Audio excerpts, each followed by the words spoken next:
Bonjour à tous, c'est Mika, c'est le journal du Mercato et chaud, mon mari, je vais vous parler de Real Madrid, Chelsea avec Bakayoko, l'Olympique de Marseille et enfin un résumé des 30 heures de la journée. Bonjour à tous. Elle est méga stressée, je vous préviens. Donc on va commencer avec le Real qui pourrait abandonner la piste Mbappé. Exactement, comme vous le savez, Kylian Mbappé est pisté par deux clubs.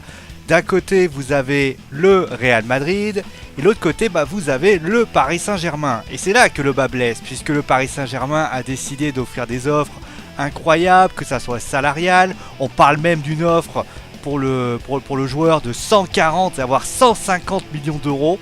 Et donc le Real ne voudrait pas s'aligner financièrement pour une histoire de stratégie du mercato.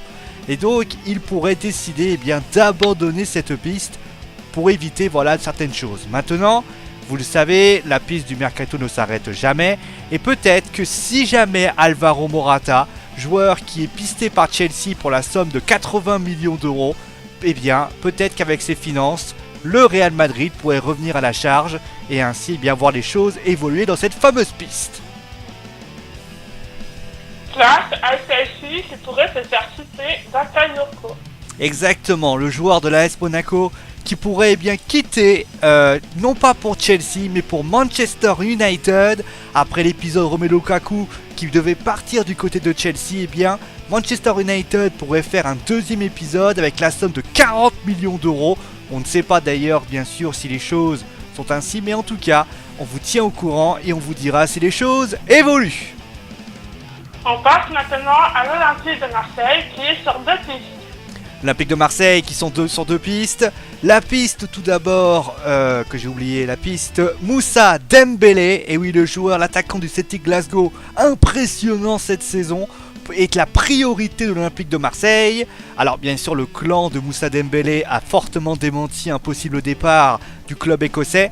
Pour l'instant, ils y croient, ils veulent rester parce que encore le Celtic est en Ligue des Champions. Mais les choses pourraient évoluer si jamais si le club écossais ne se retrouve pas en Coupe d'Europe. Bien sûr, la deuxième information, c'est Wilfried Bony, l'ancien joueur de Manchester City, pourrait signer à l'Olympique de Marseille pour la modique somme de 7 millions d'euros. On verra bien sûr si les choses sont ainsi. Mais en tout cas, bien sûr, l'Olympique de Marseille qui pourrait prévoir une somme de 15 millions d'euros pour récupérer un tel joueur. Voici maintenant un potpourri des recrutements de la journée.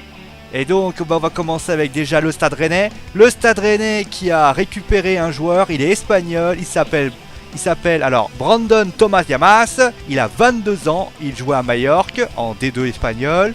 Vous avez aussi Kenny Tété qui est donc joueur néerlandais qui devait se relancer, qui a signé du côté de l'Olympique Lyonnais. Il y a deux joueurs qui sont en train de passer des visites médicales, c'est Valero qui pourrait signer très prochainement par l'Inter de Milan. Et enfin, le dernier non des moindres, le très connu Théo Hernandez, joueur de l'Atlético Madrid, qui pourrait signer très prochainement et présenter durant cette soirée par le Real Madrid.